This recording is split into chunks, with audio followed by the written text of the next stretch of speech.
Hello, hello, hello. Welcome back to Jade Garage. It is Monday, October 14th, 2024. Yep, we're about halfway through October. What does that mean? Well, it means we're into early fall, I should say. We have had cooler temperatures here in Georgia, and I know that it's the way it goes. We're going to end up with cooler temperatures. But the advantage to that is it's going to help me get ready to paint. And as you all know, I have restrictions as far as what I can do uh, with my shop because I don't have temperature control enough to regulate heat or cold if I'm spraying paint. So I have to have good temperatures outside. So I'm trying to time it out so I have the right time and the right temperature to spray the paint on the car.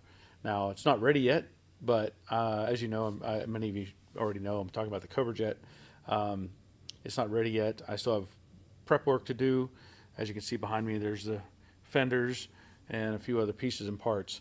So fall is here, but let's take advantage of it when we can. Now, if you're new to the live stream, if you're just checking in, if you want to see what's going on, I do this on Monday nights at 7 o'clock, and I'm in my garage. I'm literally in my garage. I'm not in some professional studio or anything like that. I sit out here on a little uh, cheap stool and try to share wisdom with all of you, if at all possible. I also encourage everybody to be involved. Like, if you have a question or you have an idea or something you want to talk about, bring it up because many times we've helped people solve problems with their project cars and, keep them moving forward on what they're trying to do.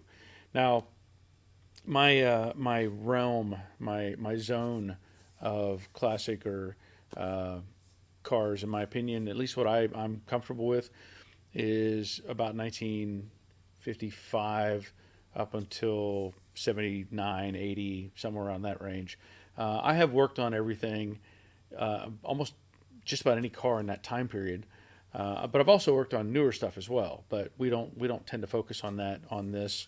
So if you have a new car question, not overly interested in that, but sometimes we do entertain those questions as well. But again, I encourage you to be part of the program. Now, generally, I end up with 40 to 60 people here, and if you're just checking in and you're trying to see what's going on, leave a comment, leave a thumbs up. It gets other people interested, lets YouTube know that there's people watching, and may encourage more people to join in, and that's all good. But let's get started tonight. We're going to see who's here, and then we'll start talking about some things going on in the shop and anything else that may come to mind. I will say I have, as usual, I'll probably go an hour or so tonight. I always have issues with my voice drying out and my throat drying out and trying to keep talking. Or what I may end up doing is getting a guest on tonight. Maybe we'll get Robert to join us and he can do some talking and I can just listen for a little bit. But let's see who's here tonight. And the first one in, early on, Rick Stevenson. He checked in very early. So we've been having a run of Ricks, Steves, and Daves. That seems to be the norm right now. And normally when Rick shows up, that's when I take my first sip of coffee. Now, since he was here early, I'm going to take it early. And I'm also going to be using my Pittsburgh Steelers cup tonight. They did win yesterday. So I try to celebrate any victory that we can get right now. So there's a bell for Rick. Glad you checked in at least. He may check in later. But he says I'm on the road today going to try to make it. But I will definitely be late. Okay. Next in is our other Rick, our second Rick. First Rick, second Rick. It's Rick Gain. And it's 57 here in New Jersey. Not looking forward to winter. Like and subscribe for Barry if you haven't already. Yes. And I will admit, I did turn on the heater. It's not super cold. I'd probably be fine without it. But it's just cool enough in here because the garage is pretty well insulated. And it is cool enough to justify, in my opinion, having the heater run a little bit. So just to take the chill off. But glad you're here, Rick. And he also says, things out of my control May require my 65 coupe being up for sale in the spring. Not sure whether to sell the 289 original engine separate or not. Well, I'm sorry to hear that, Rick, but if you do plan to sell it, I would probably offer everything as a package, and let them decide. You know, if you get to that point, you say, "Hey, I will sell this car. It comes with the original engine, all that stuff for this amount of money. And if you're interested, that's what it's going to cost. If you're not interested in the engine, then I'll deduct X, whatever X may be for you." But I would try to sell it everything as a complete unit. So sorry to hear that, but I hope it goes well for you and helps resolve some problems. Dave Tyson, first Dave sighting. Good evening, all. Sunny and 44. Yeah, 44. That's a little chilly. A little chilly. Jerry's Garage, the Money Pit. Good evening, all from Middle Tennessee. Thumbs up. Thank you, Jerry. Hope all is well with you. Jerry and I have been going back and forth a little bit. He has a friend who may be interested in buying Jade.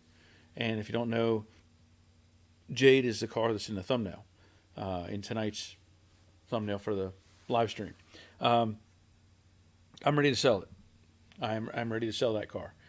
I did have communication with somebody here locally who was interested, and I gave him first option to buy the car. And he was very interested. Unfortunately, his wife has fallen ill, and so he's not in what he feels like in a financial position to buy the car. And I get that. I understand that. Got to take care of your family. And so I'm going to go different routes, and Jerry has somebody who may be interested in buying Jade. So if you haven't seen any videos on that car, you go back to the Jade playlist.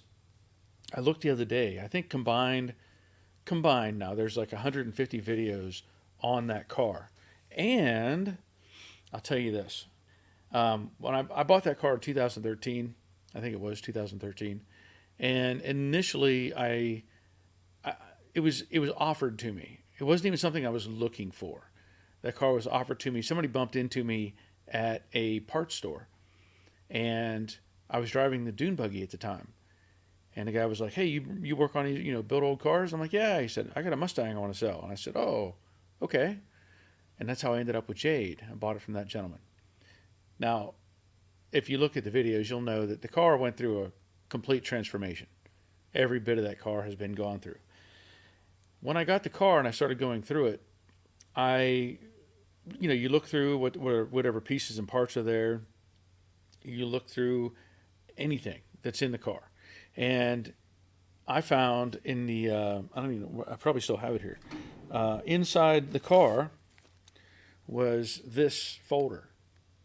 And in this folder was receipts from various shops and whatever. And there was actually a receipt for, or not a receipt, there was a business card in here. And so I thought, it would be kind of interesting. I just held on to it all these years. I contacted that person on the business card. I sent him a message. And as it turns out, that number that's on that business card is still his active cell phone number.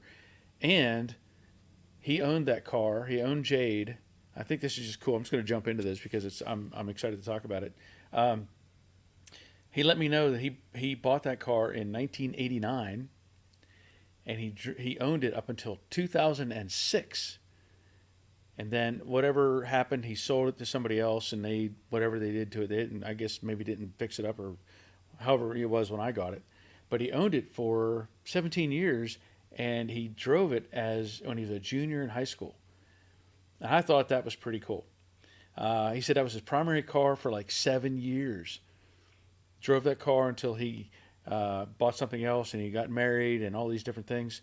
And he says he's going to pull out some pictures of it that he had from whenever he owned it. I think that would be cool.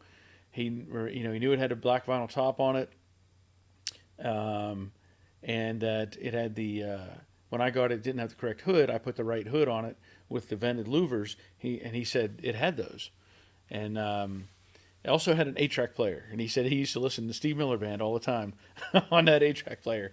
And I was like, man, I wish I had that 8-track player back. I would put that in that car, or have one that was like it, put it in the car. I don't know if it was factory or not. I doubt it, but I just thought it was pretty cool. So we've chatted a few times on that. He'd like to see the car, and I may try to make an effort to show it to him. He probably lives 20 miles from here. And I just think it's really cool that I bumped into or managed to make contact with that guy. So anyway, just one of those odd little trivia things. He said also the car came to Georgia from New York, and he's looking to see if he can find the any paperwork of who owned it originally. So could be interesting. Okay. Robert checking in front of Craftsman. It's evening for us again, but still dealing with the time change. Hopefully all are well. Very nice here today. Almost 99 degrees yesterday. Ooh.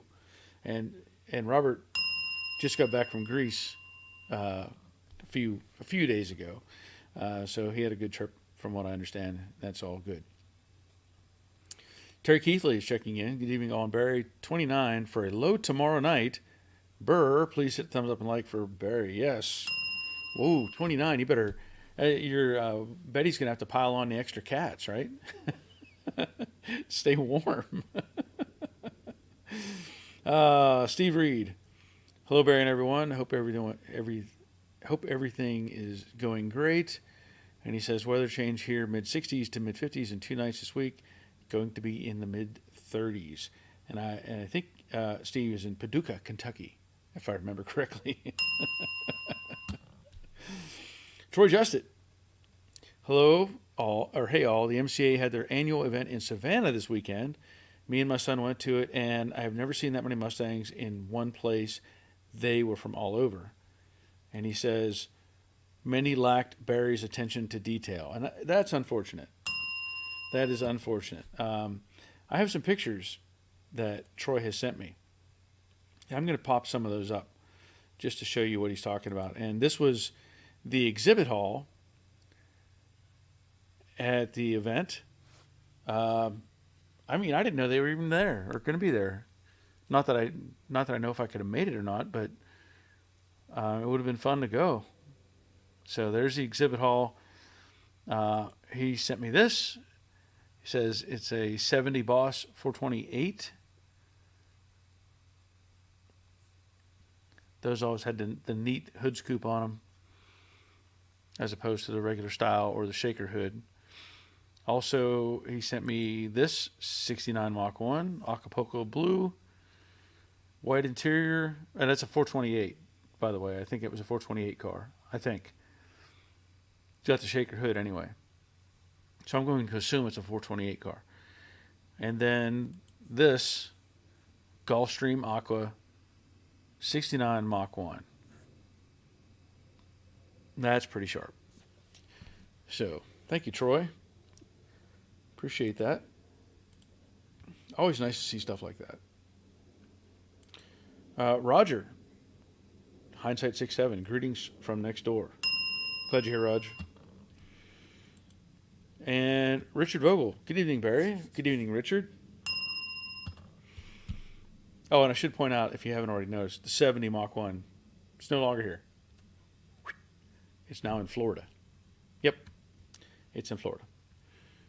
And that's been the background for the last couple of weeks.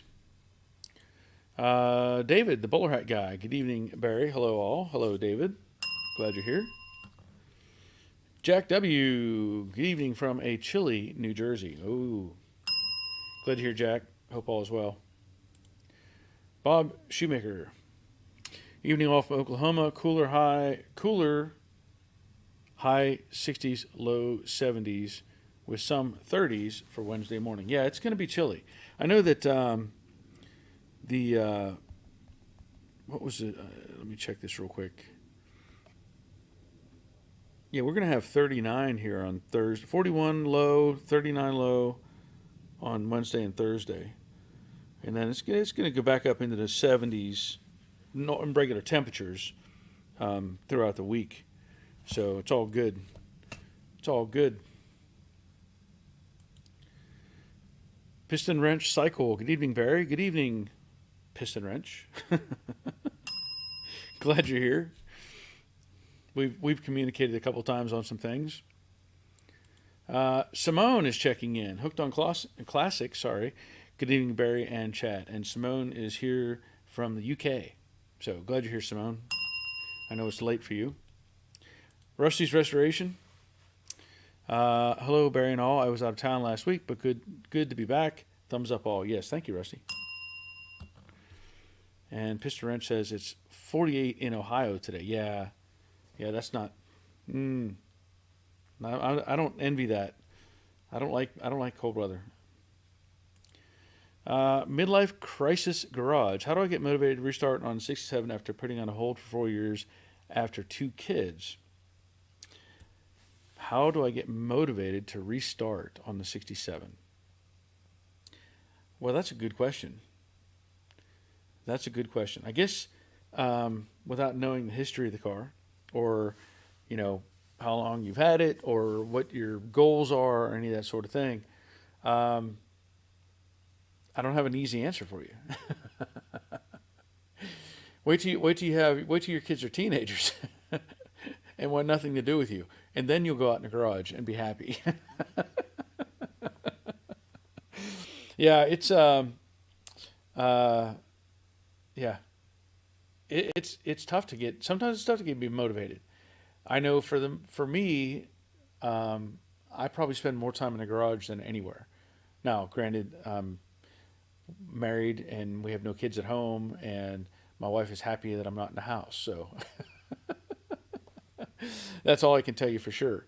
But to get motivated, start with something small. I don't know what the state is of the car. I don't know where you're at in the process, but start with something small. And what I mean by that is just take off something that's rusty, or take something apart and clean it, set it aside, look at it, envision what it's going to look like all put together, sort of thing. I know whenever we see these as they're disassembled or they're nasty or dirty, clean it up some.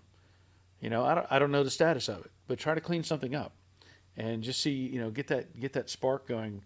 If I do this or if I do that, then I can keep, what I'm saying. Just find that little thing that is easy to get to and changes the appearance, and it'll help. Hope that helps. Good question. Midlife also says, Bob Shoemaker, I'm from Oklahoma in the Broken Arrow area. Okay. Simone, I bought a replacement wing fender inner yesterday for the Cortina. I found the rail where it bolted on is pickled with rust. Okay. So you have a new inner fender. Yeah. Okay. Well, that's a good thing. I know you have a lot of work ahead of you, or you did, with the rust that you'd shown us before. So hopefully that helps further on the project. And Piston says, now you have a Robbie. Okay. So Robbie is now welcome here. And with that, we have a Robert. So Robert Bloxham says, hello all. Hello, Robert. Glad you're here. Robbie, if I can make that connection now. Boo on Steelers. Browns fan here. Maybe find a new channel. LOL, kidding. Yeah, well, I can't really offer you anything help-wise. How did I end up with... I ended up with a fly in my coffee. Yay! He must have wanted some too. Yeah, I'll apologize now for the last, 40 years of Cleveland's history. I really feel bad for Cleveland. I do. I don't know what is wrong with management. They get these number one picks and then they just ruin them, and it's unfortunate. I really do have a little soft spot for the Browns, just because they have been suffering for so long. I would like to see them do something positive. So, yeah. Shannon Vaughn is checking in. Hello, all. Hello, Shannon. Glad you're here. Blind Luck Mechanic. Hi, folks. My last name is Coffee. Barry, you should chug your coffee. No, no, I'm not gonna chug my coffee. I'm not even sure I want to drink it now. I had a fly crash and die in it. So that's Car Guy Troy. Good evening, afternoon, evening, all. What's new and exciting? Not a whole lot of new and exciting. The same old, same old. You know, knock the rust off, cut out the bad metal, weld something in, keep moving forward, start over again. Simone says I have an 8-track coming modified with Bluetooth. That would be cool. You know, I have a few old 8-tracks laying here in one of my parts, my drawers that I have on my toolbox, and I don't know, it's just something just cool about them. I also have from an old, I don't even know what it is. I can't reach it or I'd grab it. I have a separate 8-track player that is like from an old Ford Galaxy 500 or something that I just found and just held on to it. But yeah, those are cool things to have. Jerry is talking to Rick. He says I may be interested if you decide to sell. So if you want, I can hook you two up, email wise or whatever, and maybe you can communicate on that if you want, and just let me know.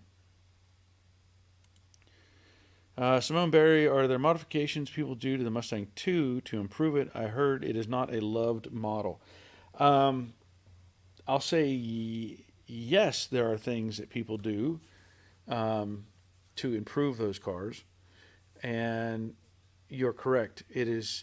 Well, I say that it is loved by a certain group of people, and generally those people are the ones who probably had one when they were in high school. I would say, you know, or right in early college or something like that. That was their car, so they have that connection to it. As far as improving it, most of it just has to do with the drivetrain. Like a lot of those had a little engine, or they had a emissions engine, and they could barely get out of their way. So many people will just put a built 302 in those cars, which is kind of cool actually, because even though it's a glorified Pinto, you can put a V8 engine in it, and it's rear-wheel drive.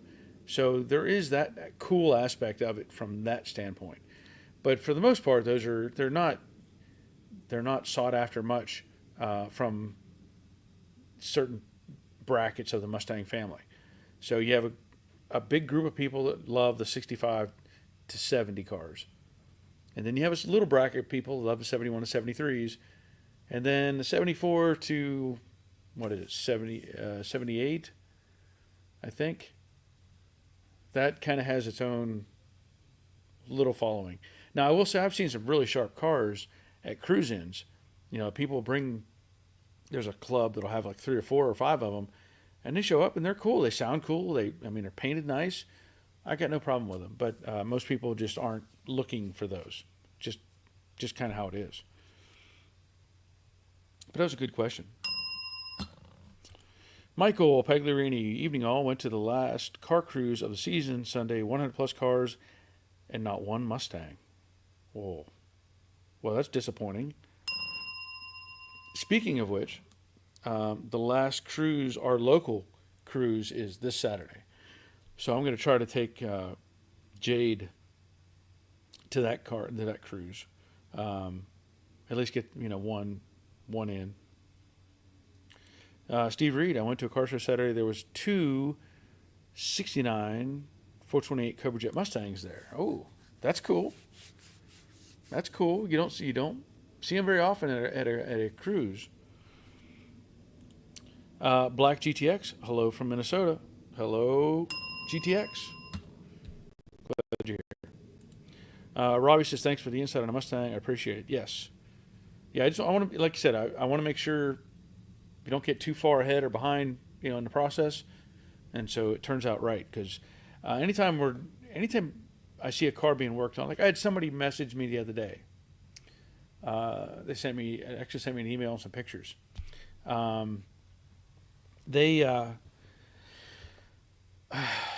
I'm grateful people are rebuilding these cars. So just start with that. But when I see they they asked me some questions about the process, and they were welding in a cowl, and they to me they didn't have they didn't put enough welds back in. Okay, I think the number count on the cowl is typically like 135, 137 welds around the cowl. All, where it meets the firewall, the top of the kick panels, all that sort of thing. And they'd only done like 80 welds, and the welds were small. I looked at some of the other areas that they had shown me, and as an example, they had welded a floor pan in, but they just put a tack weld like every 2 inches, and then put seam sealer, and I could see it. Now, here's where I stress over this stuff. If you're taking out a floor pan, that is a solid piece of metal. That is a solid piece. There is no cuts, there's no folds, there's no overlaps. It's a solid piece of metal welded on the perimeter, welded to the floor supports, welded to the training tunnel, all that sort of stuff. And if you cut out that floor pan and then you lay a new floor pan in and you put tack welds, you're not replacing the strength of that floor pan. You're just putting in tack welds. And so the problem is all of these cars that are all made with nothing but spot welds, all those spot welds matter. But it matters that it's a solid piece of metal. So I can't stress this enough. If you cut something and you separate it and you just lay a piece on top and you tack weld it, you're not replacing that strength. It needs to be a full perimeter weld to make that thing solid again. And so I was pointing that out to him because I've shown pictures before. Harvey had sent me pictures of a Mustang. I might still have them here. That was in an accident. His son, this car right here. His son was driving that car. That's a '67, and he got hit in the front end. And you think, oh, okay, well, pretty hard impact. What happened though? Inside the car, this is the passenger compartment. That whole thing buckled and folded up. Okay, so whenever you think about, I can't remember for sure if he told me that the pans had been replaced on this, but let's just say the pans weren't done correctly on this car, and that floor support rotated and came up into the passenger area. That's a scary thought. That's a scary thought that you could end up being busted up because of not having the strength in there. So I'm not going to beat this horse very much, but replace the welds that you need or that were in the car. You can add a few more if you want, but just saying, put those welds back, and any kind of panel you cut out, weld the whole thing. Don't shortcut it. And my bigger concern with that is, let's say somebody has done, like I saw another person who had messaged me about a project, and they had welded their quarter panel onto the wheelhouse. And I said, what size are those welds? Or what size hole did you drill? And they had drilled like an 1/8 inch hole. Okay? I mean, literally, like an 1/8 inch hole. And I said, how did you weld that? And he said, I just welded the hole shut. And I said, well, your car's not even attached to itself. And so when you're doing this sort of thing, the spot welds you see, because of the compression of the metal and the energy induced into it to make it bond together, that's a big weld. So when I do a panel, I typically drill a 5/16 hole, and I start welding either dead center, and I'll spiral out and catch that edge and burn it into it, or I'll start at the edge and spiral inward and fill the hole. Okay? So I told him, I said, take a chisel or a screwdriver and pull on that panel and see if it comes loose. And it did. It all just popped loose. So, I mean, I understand people want to have it let's just say easy. But there is no easy way when it comes to building these cars because safety is a priority as well. So if he had put that car all together, I don't know if he ever fixed it or not, but if he had just all those little tiny welds and got hit in the rear end, that car would just fold up like an accordion. And that's a risk that I'm not willing to take myself. So just let me step off that horse for a minute, or off that, my pedestal. I don't know, whatever I'm trying to say. My soapbox. That's it. Let me step off the soapbox for a minute. Says, Mike A, do you like the Harbor Freight sandblasting cabinet behind you? Did you do any modifications to it? What size is your air tank running it? All good questions. Like it? It's okay. Modify it? Some. And what size air tank are we running? I have a 120 gallon tank that I'm using right now, but I was able to use the 80 gallon tank without any problem. The modifications, which I think they've honestly kind of failed. Robert, actually, in front of Craftsman, I put some lights in there, and I don't think they're working anymore. But we modified that.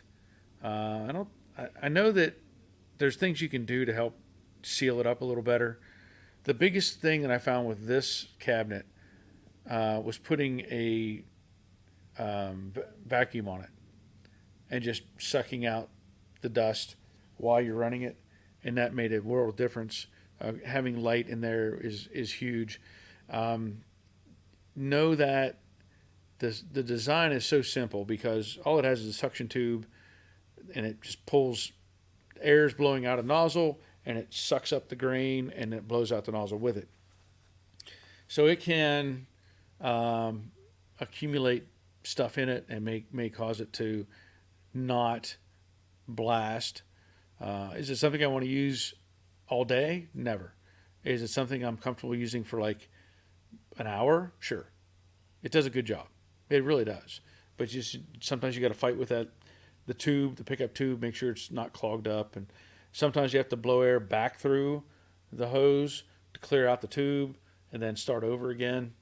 So it's okay, but it's not the best thing you can get. But for what it costs, it's worth it. It's a good question. Steve Reed, instead, be more space added to your coffee. Okay. I don't know what you're saying, but okay. Robbie, you recommend putting motor in car before paint or after? That's a good question. Now, it depends on what your end goal is. For me, if I'm doing a project anymore, I'm going to do all the paint work and then set the engine in place. I have done cars with the engine already in. You run into the problem of masking and trying to keep overspray from getting anywhere inside of that area. It's hard to do. It's hard to make it tight. But not having the engine and transmission in there helps with that part of it. So, if you want to mask off the firewall, if you want to mask off the cowl or whatever, not having the engine there seems to help. But I have done it both ways. And it's also partly to do with how you want things to look. I just don't like the overspray finding a way onto the engine or the trim or any of that sort of thing in the engine bay. I'm not worried about scratching the paint or anything because it's really not that hard to do. If you have one of those leveling, I have one back here somewhere, the screw handle where you can shift the load on your engine and it'll make it tilt. You can pick them up from Harbor Freight, whatever it's called, the leveling engine lift thing. You can tilt that thing with the engine and tranny together and just float it right in. And it's not, to me, it's not that difficult. So, but that's how I do it. I don't like to put I put the engine in after everything else. Good question though. Robert Bloxham, I will try to send pictures of the 67 next week. Getting close to be done after 8 years of work. Oh, okay, cool. Oh, I got a couple more pictures I got to pull up here in just a minute. So, Steve Reed, a friend of mine had a 75 Mustang Fastback 302 4-speed when he was in high school. Yeah. And that's what I was saying. A lot of times the people that are interested in those cars, um, you know, they had them in high school. That's what they drove. And so they long for that again. And I get that. It's not abnormal to see that and people wanting to have those memories of those cars. All right, so I got a couple. Let me see if I can download these real quick. But I know I had a friend who was in the Army. Well, we went in the Army together. But there's okay. So there's hold on just a second. Make sure I got this right.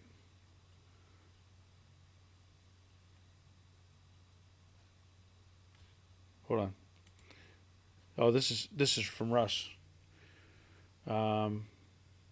Shelby Car Show in French Lick, Indiana. That's cool. That's pretty cool. Let me see if I get this. I'll pull up his other one.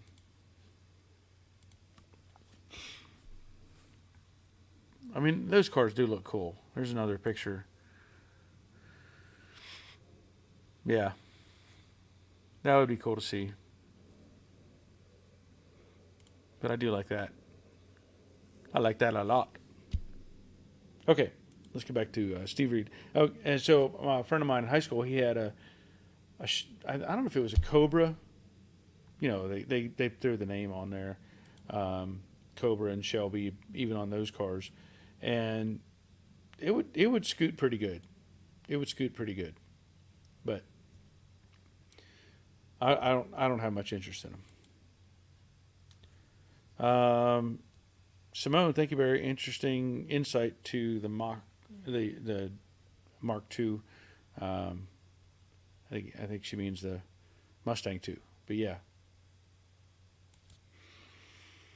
Black GTX. There's a ton of aftermarket part support for Mustang II brakes and suspension because the suspension is widely used in the street rod world. That is true. That is 100% correct. Yeah, they like those the Mustang II front suspension. It's a good design. Well, the aftermarket design is good. So yeah. Simone GTX. I wish we had that kind of support for older cars here in the UK. It can be very difficult to track down parts. Yep. Real nautical fishing. Hey Barry and all. Hope all is well. Checking in from South Florida. I'm looking for front frame measurements from a factory car. The Liskey thing is kind of sketch, and my car is bent. Yeah. I'm not going to be able to help you with, like right here, be able to help you with measurements, but there. I mean, what do you need is probably the bigger question. And maybe if you send some pictures with whatever dimension you're looking for, I might be able to help you out with that later. So, yeah. Simone says, "Oh my, that looks awful." Talking about the damage to the '67 Mustang. Yep. Troy, my Cal on my 65 had 148 spot welds. Many were overlapping. Someone in San Jose was an overachiever. Yeah. Yeah, I think the average is like 135 or something like that. So, Robert, plug welds 1/4 and under are very hard to get a good weld with. I agree. And that's what I'm saying. Don't. I drill 5/16 holes when I weld. Simone says she likes to puddle weld. Okay.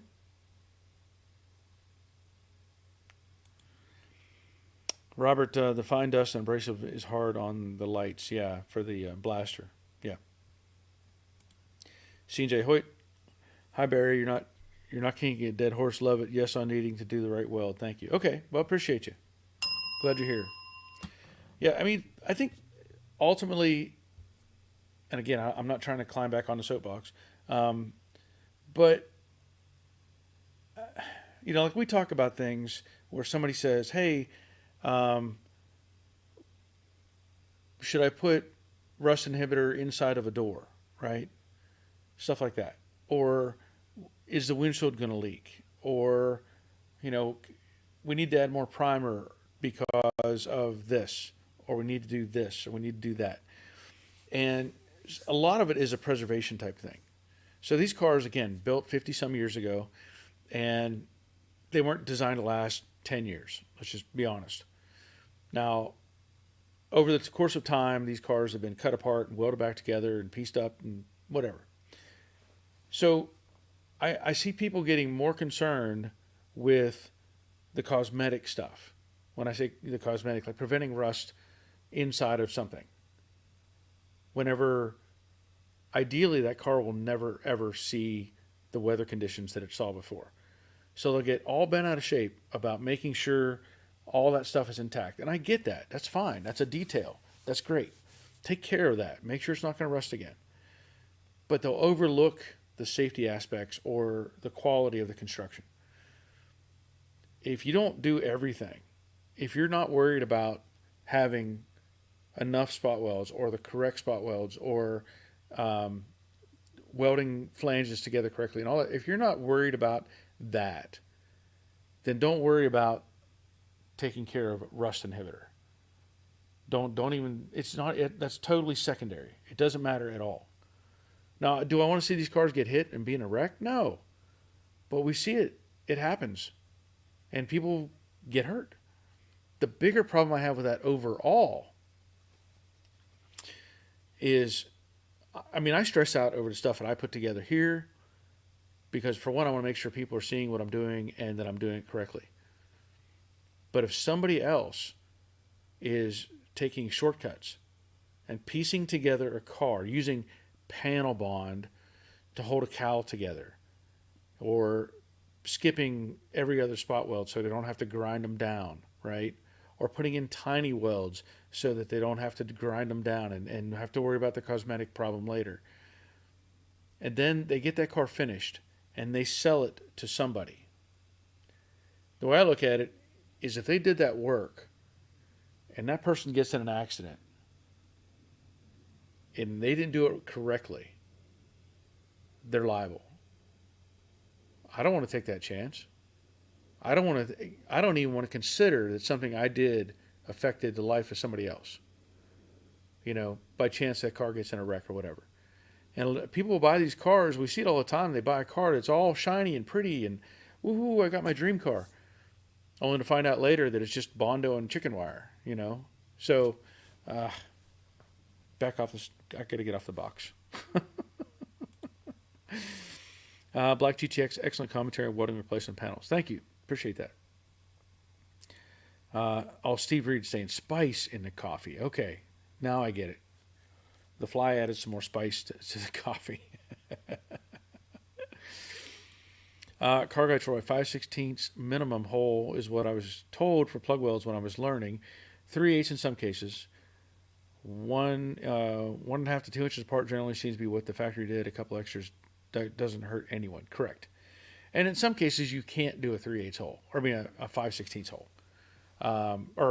It's too close to an edge or something like that. You can still do half a hole and weld it. You can add some welds before and after that. There's a lot you can do to make these things solid.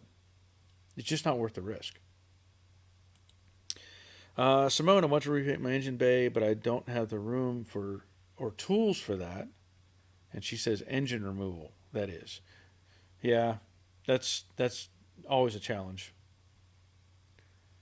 I used to do in my house garage, I had punched a hole in my ceiling and the trusses up above, I took a 4x4 and laid it across the trusses.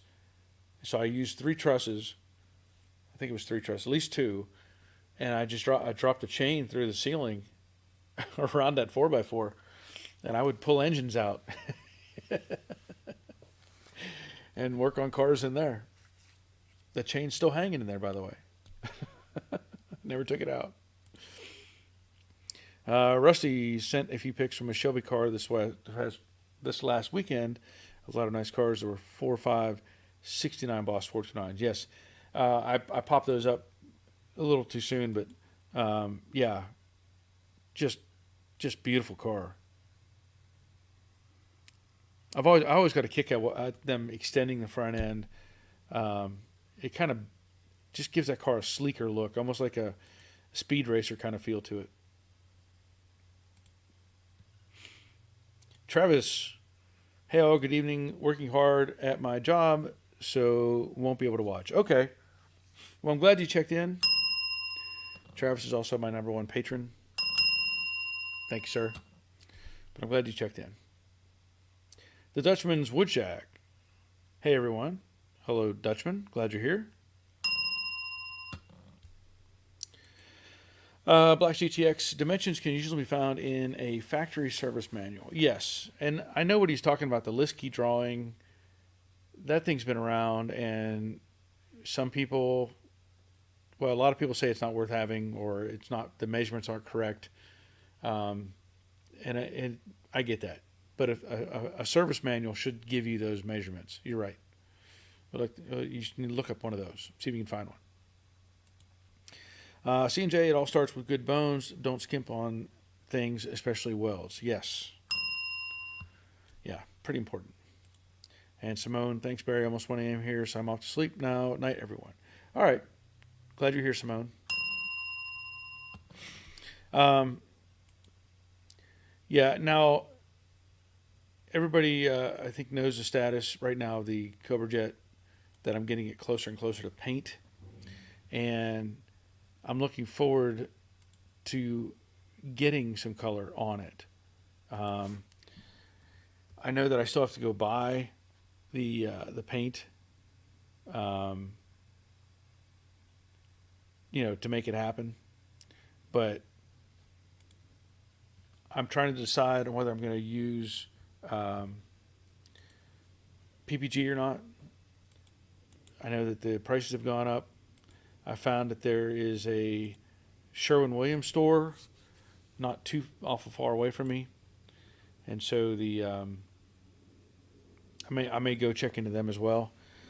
Also, I have another project that I've started that I'll just tell you. I used to do collision work, and that is part of the reason I stress out so much on the welds as well.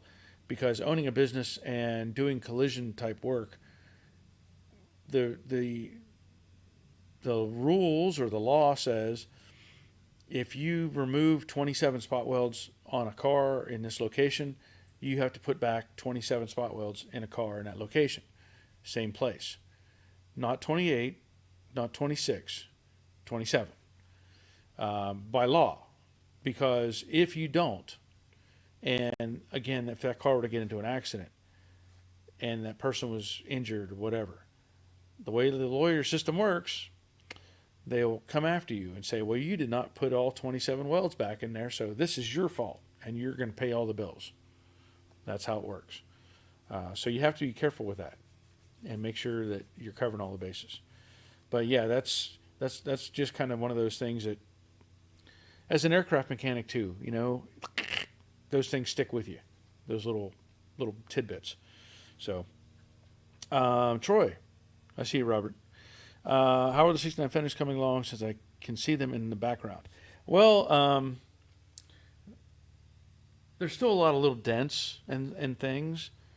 I still have to strip the inside, but they're gonna be good. I just have to do take care of a couple little dents here and there. It'll have filler on it, which is fine. It's not like it's a great big hole or rust through or anything like that. They're solid, but it's it's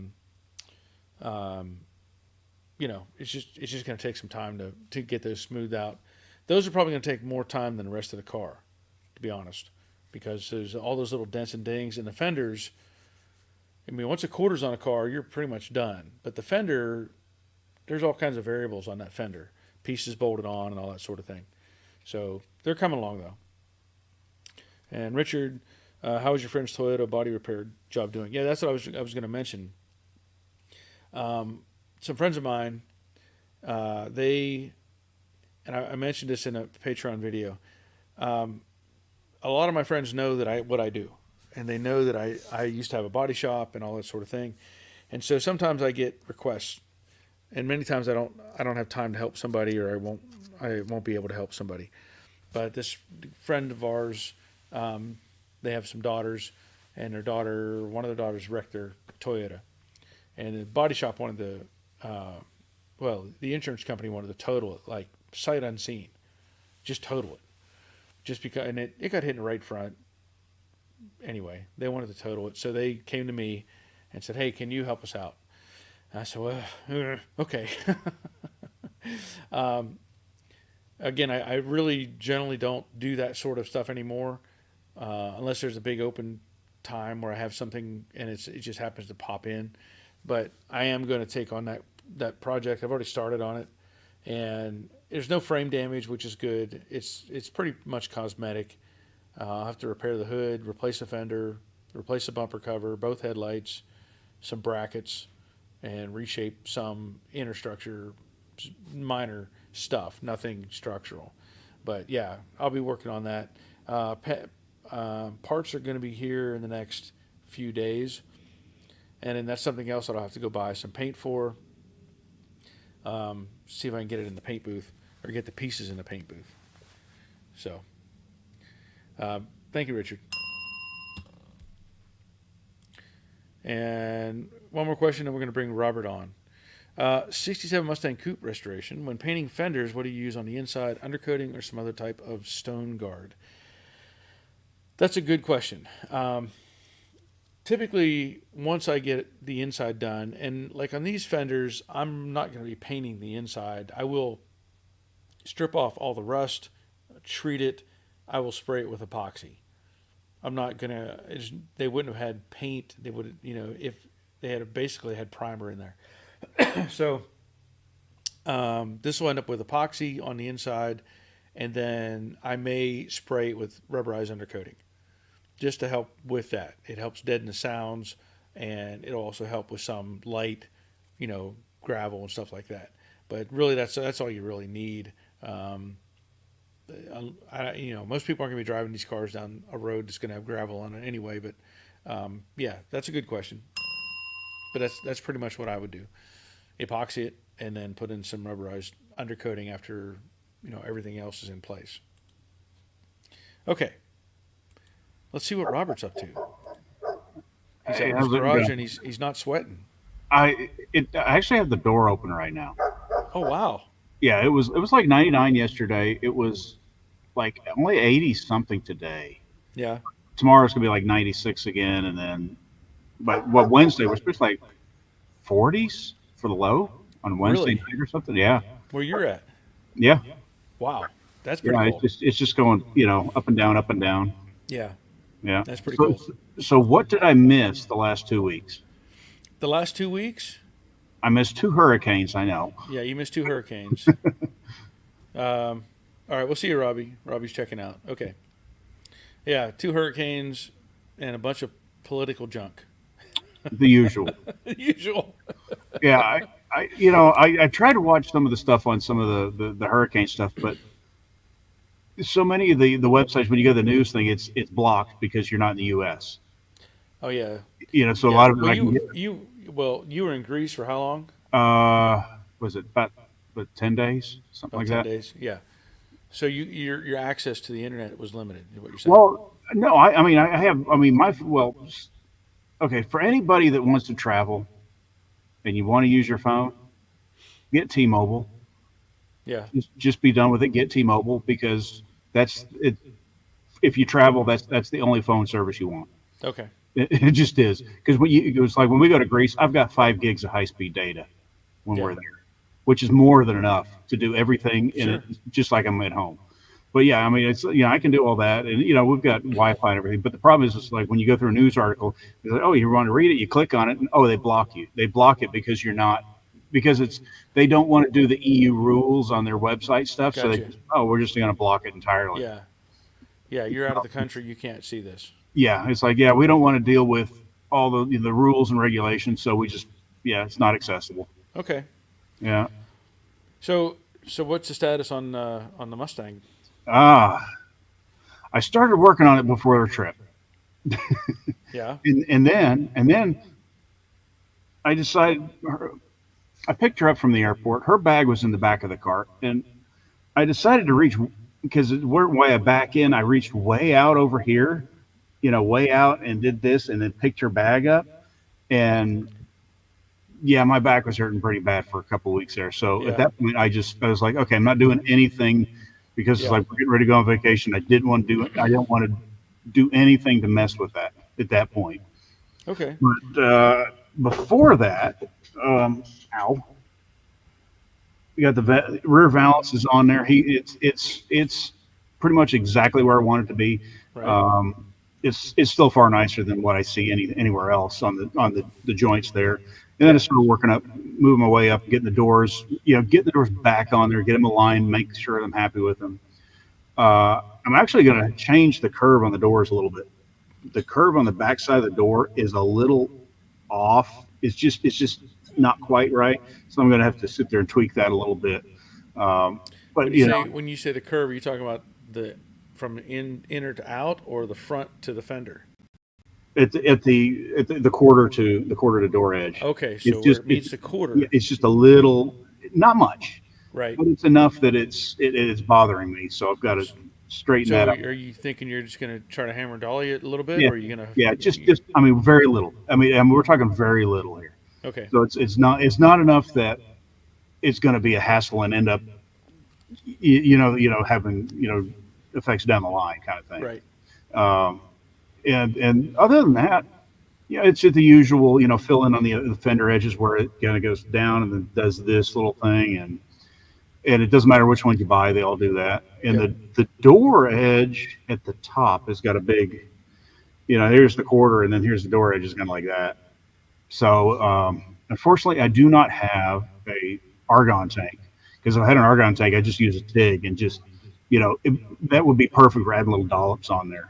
Yeah. Versus, MIG does it fine, but TIG is would be easier, Yeah. But I've been, working my way up, getting all that stuff aligned, and that way, I mean, I did it before, but that stuff's been off the car. All this stuff has already, been done to it. I want to get it back on there, get everything back so I'm happy with it again, and make sure I don't have to do anything like that. And then I'm on to the only thing that's got dents is this little guy right here. This little panel, because when it was on the rotisserie, I couldn't get to it to work on it. So, now I'm looking at it, it's like, okay, there's some innies, there's some outies. This tail panels always have outies because everything just gets, Yeah. slammed So right slides against back it. and hits them. Yep. Yeah, there was nothing there to protect it. Right. It's like the quarter panels, you see a lot of cars with, big dents sticking out of the quarter panels because there was nothing there to keep it. Yeah. I've seen people put a floor jack in the back of their car, and then, they'll drive around and all of a sudden get big dents in the quarter panels. Yep. Yeah. You're talking about these your doors and refitting everything. Mhm. That's another step that I'm going to have to take very soon. And I'm probably going to have to, I don't know, maybe I'm trying to decide whether I want to just hang the doors, make sure they're lined up on the car, Mm-hmm. because the fenders are going to have to be reworked completely to make sure they're right. Mm-hmm. Or am I going to block sand out the doors, make sure they're all done, and then hang them on the car? Because I don't know yet exactly 100% where everything is. Mm-hmm. So it's always something. Yeah, and then the problem is, it's like you do all this work here, you put the door on, then it's like, well, I got to go back and redo this because of that, and Right. no matter which way you go, it'll be wrong. Yeah.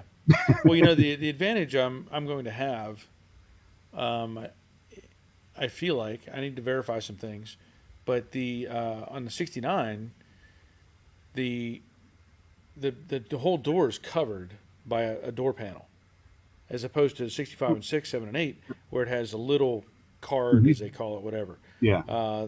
The 69 has a huge panel, Mm-hmm. so the door itself doesn't get that weird, like, paint part of it this color and paint part of it that color paint the whole door, Yeah. and then it's all one color. You don't have to worry about it. Yeah. It's more like a modern car Yeah, at that rate. Yeah. yeah, You paint the whole thing, pops over top, you're done. Yeah. yeah. So that's and that's another thing. Like I've told everybody, the '70's gone, and Mm-hmm. so the guy that bought the '70, he's going to be helping put together the '69, the Cobra Jet. So we've been talking about pieces and parts and all that. He Mm-hmm. actually brought me some stuff because I was starting to panic. I'm like, I don't have the brace where the latch mounts on the Yeah. front, Yeah. and I don't have the support brace. Well, I remember taking them off, Mm-hmm. but I didn't remember that Charles had taken him with him back to Florida. And so I was like, do I have those pieces?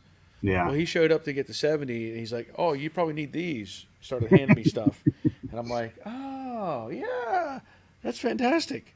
So, It's more stuff to put in there and blast and prime and paint. And yeah. yeah, it's got to be added to the list. And you know what's funny about that? Let me just grab that piece just to show you. Because and you look at details, and you're like, so what color was this? Mm-hmm. And well, it looks green on this side, Yeah. but it also has blue down here. So it's like, wait a minute, That's interesting. did this get replaced? Is it paint or is it filler? No, On it's the- paint. Okay. But it's weird because it's like, well, it actually kind of all looks black. So I don't know if this was. Hmm. I That don't know. is strange. But That I is have to. strange. This will end up black because it goes Yeah. behind the grill, so it'll all be black because they didn't have anything that stood out like that. I've But seen a few guys actually paint some of that stuff body color, and depends on the color of the car. yeah, yeah. There's a few I've seen that it's not bad. Usually, I wouldn't like it, but I've Yeah. seen a few that looks good. Or they'll at least do like the latch plate. They'll do that body color and the rest of it black and things like Yeah. that. And sometimes it's not bad. It's Oh, better than chrome as far as I'm concerned. yeah. Here's something else that I forgot about, and I'm glad I didn't do this. I got that new trunk lid, deck Mm-hmm. lid, and I put the holes in it for the Uh-huh. letters. And I was really, Charles he had a chin spoiler, he Mm-hmm. had a wing, he had all this stuff that he wanted to put on the car. Well, guess what? It didn't have a chin spoiler. It didn't have a wing. He has that stuff. He bought new, Yeah. and I was going to put it on the car. Well, whenever the other guy came up and said, "Hey, let's go," we went through some of the parts, Mm-hmm. and I said, "Oh yeah, I got this wing." And he's like, "Don't put that on the car." And I said, "What do you mean?" He said it didn't have it. So the original car, 428 Cobra Jet Mach 1, Yeah. was, of course, automatic, but it did not have the wing. It didn't have the louvers. It didn't have the chin spoiler. So I have the chin spoiler that Uh-huh. he brought up, and I have the wing, and I was getting ready to drill the holes in the deck lid. Oh. I mean, because I've already primed it. Yeah. So I was gonna take my car, which came with a wing, Uh-huh. and copy the holes, and I'm so glad I didn't now. Mm-hmm. And it also helps me out because I really didn't want to have to go through all that. So It's anyway. just it doesn't seem like much, but it's just every little thing like that adds to the hassle of getting it done. Yeah. It is just all these little things. It seems, oh, that's just this tiny little thing. It may seem like that, but it's not. Right. It just Yeah. yeah. It all adds up. Yep. It all adds Oh up. yeah. Like I said, like this piece here, I didn't know where this Mhm. went, or now that I think about it, I may not have actually taken this off. It may have shown up without these. Mhm. He may have taken them off or whatever and set them aside at his place. I don't 100% remember taking these off, but now that I have them, good. Well, it's like I'm glad you mentioned about the little grommet in the door. jam. Yeah. I'm glad you mentioned that because I'm doing all this and it's like because I'm going to have stuff that needs power in the doors, and I didn't even think about drilling the holes to put that in there.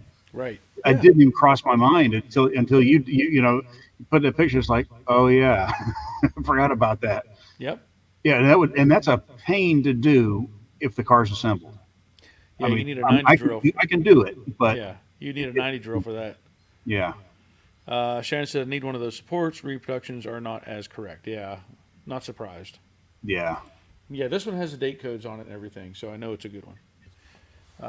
But as I sit here and think about this stuff, I look at my car and I'm like, I don't have any of that. Or I probably have it, but I don't know where it's at because it's in the other car. yeah, because there's so many boxes Yeah. and pieces and parts that I have with this car. I know it's there. I Well, just don't know where. it's in the box. It's in the bag. That's in the box. That's in the other car. Yeah, yeah, pretty much. Yeah, you got a ton of stuff with that car.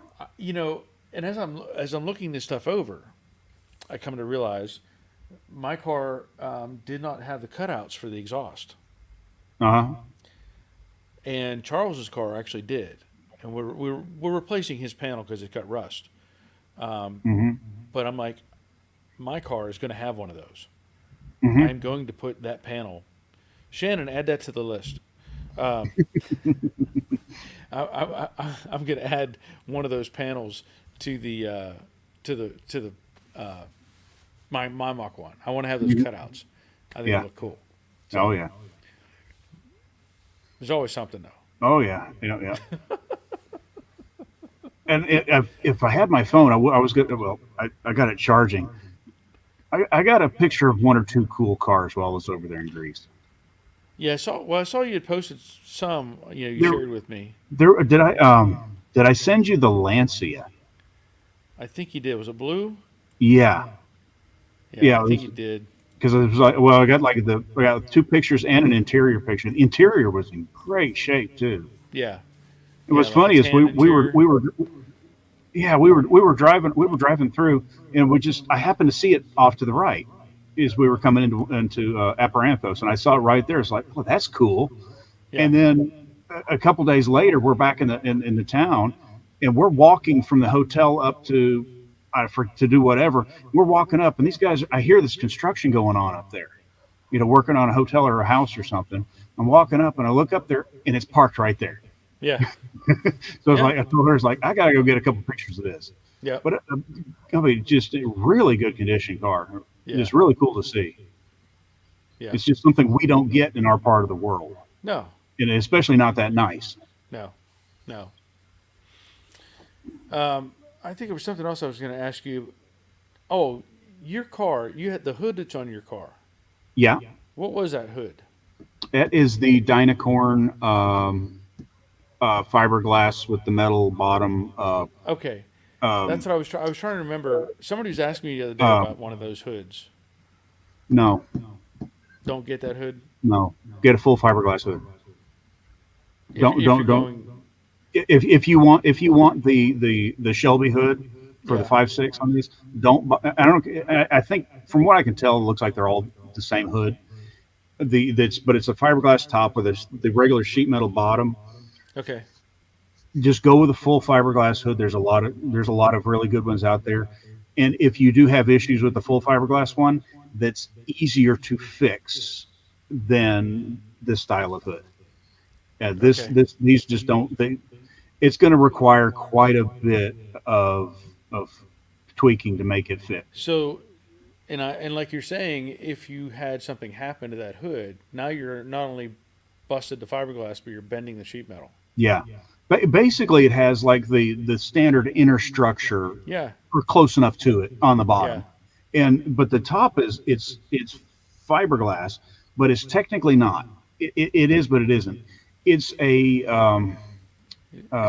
it's an injection molded fiberglass, kind of like you do jet ski hulls and stuff like that. Okay. It's not a laid up one. It's actually a molded piece, Okay. which you would think would be just perfect. But I think the issue is when they don't let it sit up in the mold long enough. and cure long enough before they take them out, and the edges get a little wonky, and so I'm going to have to do some, like, even just like heating up of the fiberglass, heat it up, and then bend the fiberglass and the metal at the same time in a few spots, and tweak that back and forth. Yeah. It'll get there. It'll get there, but like I said, the fiberglass hoods I've seen are the full fiberglass ones. Yeah. That would be the route I would go. I would not go with the metal frame one for the 5.6. The other ones I don't know what to tell you, but on the 5.6 I would not go with that one. Okay. On a 65 and 6. Yeah. Yeah. Mr. Steve says, I thought I was done with my 67 Cougar, then the steering valve started leaking. Yeah. Well, and that's another thing that's always gets me. Remember, these cars were built 50 some odd years ago, right? Mm-hmm. But they drove these cars like every day. Mm-hmm.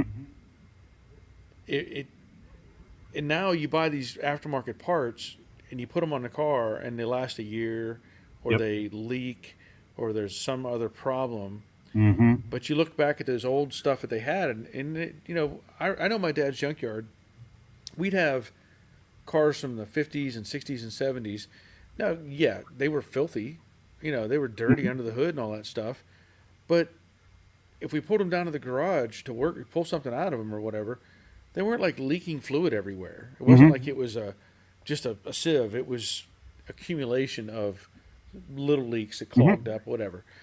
So, it's disappointing whenever you get a new item, and you go, oh, this Mm-hmm. will take care of everything. Well, and it's one of some of the parts that have been a problem for 20 years now, at least. The biggest things, starter relays, and whether the Ford relays that go on Yep, on there, solenoid. or Yep. or the solenoids that go onto GM starters. Those things have been a problem for 20, 25 years. They've been bad for that long. And if you for some reason are at a garage sale or whatever, and you find an old stock one of those, from years ago, Yeah. buy it, because the ones that we get today are just, it doesn't matter who you buy it from, they're just not very good. Well, I will say that I went through on Jade when I was first firing it up. It had an existing solenoid or whatever on the fire, Mhm. and it wouldn't work. I Mm-hmm. replaced it, and it would work, but it wouldn't stop working. Mm-hmm. It would just sit there and keep on running it and running it. Mhm. So finally, I went through like 2 or 3 of these things, and then I went and I bought one from Napa. Mm-hmm. Haven't had a lick of trouble since. Mhm. No, granted, I'm not driving it all the time, but I'm saying Yeah. it seems like, I don't know if Napa has a different vendor or but the Napa one was the best one that I had. I think their stuff is standard ignition still. I could be wrong on that, but standard ignition was the one that they made for years, the original stuff for the car companies. But they have different lines under their own name that, we make at this plant here, we make the best one. Right. Well, and then at this other plant in some other place, we make a cheaper one that we sell to certain part stores to sell under another name at a lower price. And, Okay. but it's probably standard. Tim Miller says Napa's inch now. Okay. Yeah, and that's stuff has changed over the years, and Napa's not a thing here. We have one, and it's basically we're the 12th largest city in the U.S. We have one Napa basically, and it barely exists. And it's just what's funny about that. I had another situation a week or so ago. A friend of ours, her husband's in like, he's in long-term kind of healthcare right now. He's recovering, but he's been like in rehab for like since December. Mm-hmm. Okay, he's been almost a year. Yeah. Anyway, she has this Ford hybrid CX or something. It's like a little Escape. It's a hybrid. I don't know. I think my neighbor across the street has got one of those for a company vehicle. I think it's like a little engine in it. Whatever. It's a little car. Anyway. Yeah, it's a little thing. Yeah. But the car died on her, and she was like, "Hey, I need some help," So of course I went and helped her out, and she couldn't get it to start. Well, she had actually gone anyway. So I got it to jump start, determined it's charging. It's the battery that's bad. Well, the battery's in the rear trunk. It's underneath the hatch. So I said, okay, I'll replace the battery for her. I went to Advanced Auto Parts. They didn't have it. I went to O'Reilly's. They didn't have it. I went to Napa. They had one, and locally right here it was, but it was made in 2022. No, 2020, early 2023. I should put it that way. Okay. So it was almost 2 years old. Yeah. Because it was late 2022. In fact, it was 2 years old, and I said, I don't want to buy this because it's just been, Well, thankfully we have another Napa store in the next town over. It's only about 10 miles. They had one. It was a fresh one. So they were actually able to provide me. And I normally don't go to Napa. Yeah. And I don't know why I don't go more often to Napa. But it seems like when I have some obscure part, they have it. What do you guys want?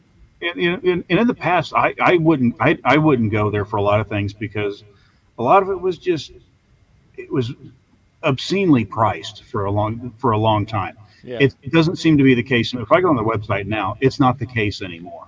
But years ago, I would look at it, it's like, okay, everybody else is wanting, I don't know, $20 for a caliper. Yeah. Okay, for a rebuilt caliper. But you look at Napa, it's like they want $120. Right. And I'm like, sorry, no, that's just not going to happen. Tim's saying if it's Napa, if it's a Napa brand, if it's the brown case. So talking about, I guess, the solenoid, or are we talking about? I'm guessing that's what it means. If the Bakelite plastic. Yeah, the Bakelite. Yeah. Okay. Thank you. Well, it used to be Bakelite. I don't. Whatever it is now. Yeah. Steve's Money Pit is checking in. Glad you're here, Steve. And Tim says yes on the casing. Okay. Now we had another comment up here. Gig'em Garage. Welcome, Gig'em. On the Shelby hood, why not take a regular hood and fabricate a metal Shelby hood scoop on it? You could do that. Yeah. Yeah. I'm guessing Robert doesn't want to. Well, there's a place up here that sells they sell cars. Yeah. Years ago, it was a van conversion business, and now they sell classic cars, and they have a little bit of a parts thing in there. And they were getting rid of a lot of parts really cheap. And so we went up there, and I bought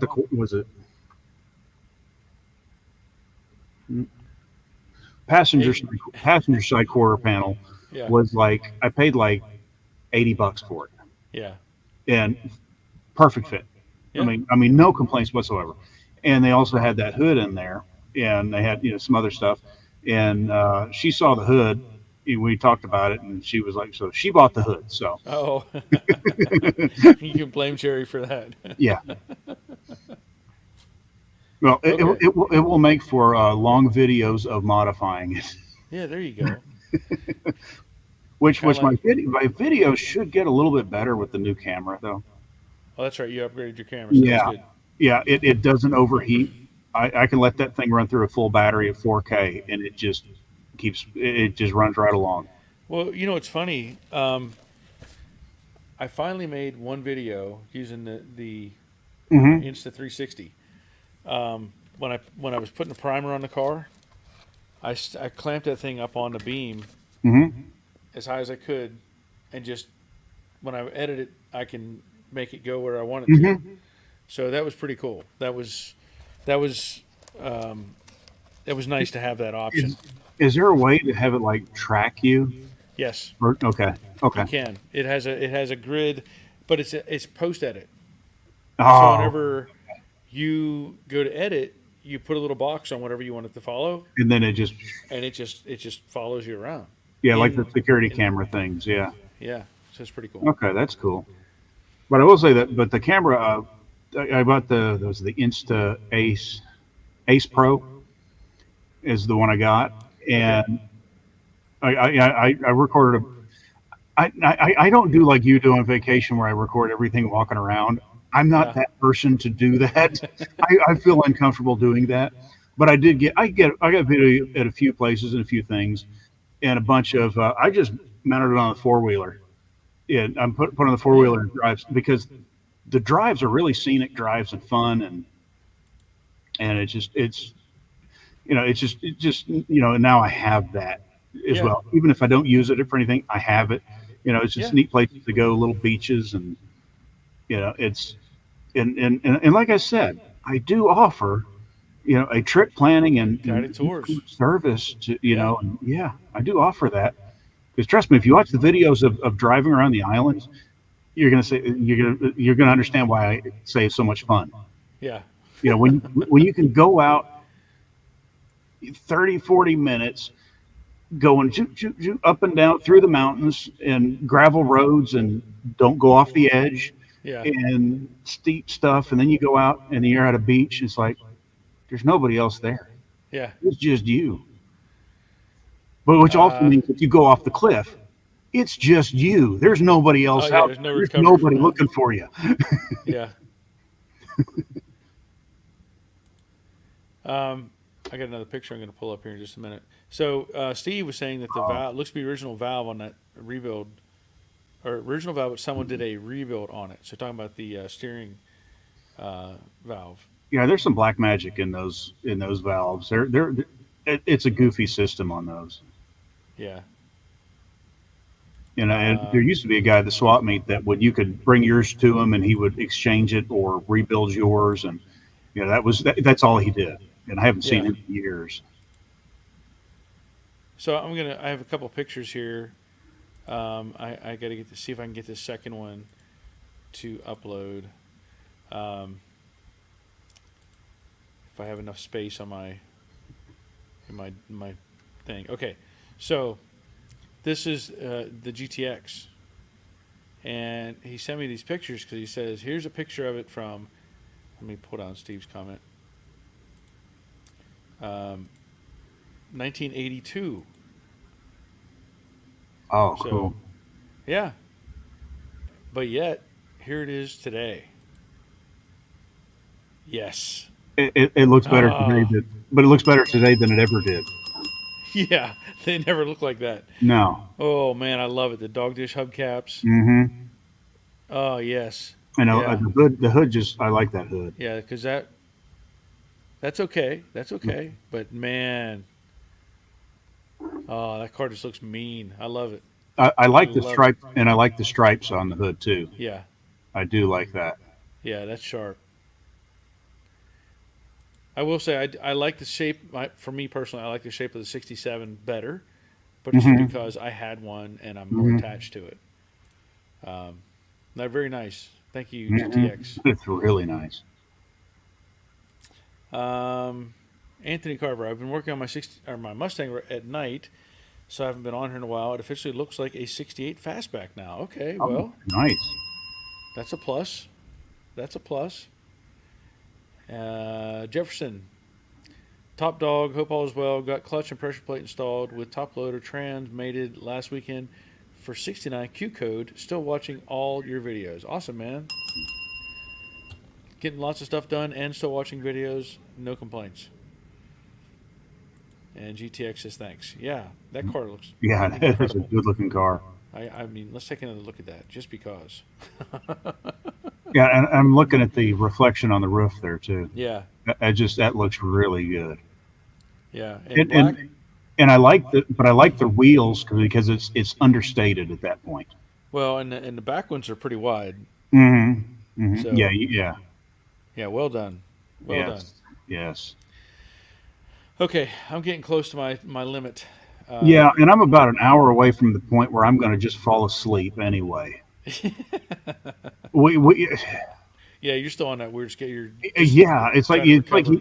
you get most of the way there, switch back, and then there's this point. It's like 8:30 rolls around. It's just like I can't stay awake. Yeah. I cannot. And then Okay. early in the morning, it's just like, oh yeah, you're getting up. Yeah. Okay. Well, you'll catch up. You'll catch up. Yep, yep, yep. Hopefully, you get some videos put together and we can see them soon. Yeah, yeah, and yeah. Since the weather's finally going to get nice, I can actually get some progress on this here. Yeah. And I'll do some videos with the trip stuff because I got some stuff Yeah. in there to do. And, Okay. uh, and like I said, I do offer a service. And Yeah. I'm sure. Maybe one day I'll be able to take advantage of that. all All right, right. I'll see you later. See you. Thanks for coming in. Okay. Well, that's cool. It's always great to have Robert in here chit chatting with us, sharing knowledge and experiences. So, um, Richard says, great, really great show about welding, Barry. Thank you. Yes, you're welcome. And Dave Tyson says, great show. Thanks. Yes. Yeah, I'm going to call it a night. Um, I've gone an hour and 26 minutes with Robert's help. That's pretty good. And I'm working on some obviously some new stuff. Um, taking care of these panels here. So there's more video coming, as you all know. And I will be doing a video on the 2012 Toyota rebuild. A lot of that may just be a time lapse type of video, but I want to show people what you can do, and I am pointing out details along the way. So collision work isn't always as exciting, let's say, as in a classic car, but that is a video where I'll basically have everything done in one video. Like take it apart, fix it, put it back together, and it's done. So uh, some people like that sort of thing a lot more. But that'll be it for tonight. So once again, I do plan to be back here next Monday at 7. I don't think anything is coming up that I have to go to, so we'll plan for that. But thanks for being here, and until next time, take care of yourselves. See ya.